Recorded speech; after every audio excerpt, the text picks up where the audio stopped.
being so close with my mum, we used to have arguments all the time and usually it would blow up into a big shouting, screaming situation. Sometimes there was genuine disagreement and I try and sort of work to a compromise fairly quickly because I'm a bit soft like that with my kids. I would try and understand from their point of view, and I would try to give them space and then try and get them to talk to me. And they always did in the end. Arguing is naturally a fact of life. It's going to happen. I think the key thing is how you manage the conflict.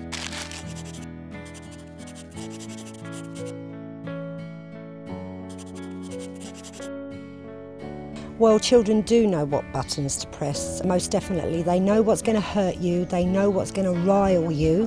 The child just wants your attention, wants to annoy you because a situation needs to be aired, and the only way to bring it to the surface is if the child, you know, pushes those buttons. This is basically a period between the age of 9 to 14 where children and young people are going through loads of changes. Obviously they're having to adapt to new surroundings, whether it's new peer groups. It could be quite a difficult time for them.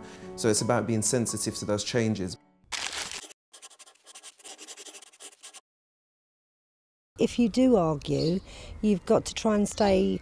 It's very difficult to say stay calm, you've got to choose your moment. When tempers are high, that may not be the best time to actually discuss the actual issue and get to the underlying cause. Maybe choose a more appropriate time to discuss this with the family. Call a family meeting. You don't have to call it family meeting if you think doesn't reflect the language of our family culture. But I think to give warning to the child is quite good psychologically, to say, you know, in 15 minutes we are all meeting in the living room. If the children have a disagreement, which they do quite often, my biggest tip would be to listen to whoever has been involved without interruptions from the others. Getting them to talk to each other, and if they can't do that, separate them until they are ready to talk to each other. But one of my big things is I always make them say sorry to each other in the end.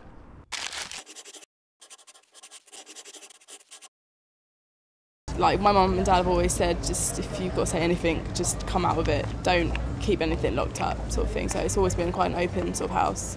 If you have a disagreement with your child, try and understand where they're coming from and ensure that they feel listened to. That's a big thing that young people are always saying about parents. They don't listen.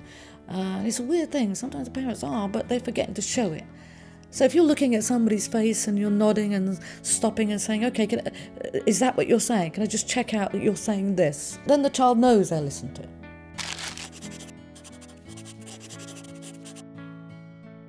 It is a good idea to repeat what they've said and say, you know, is that how you're feeling? Is that what's going on? And by that, you will normally get a good response because then they know you're listening to them.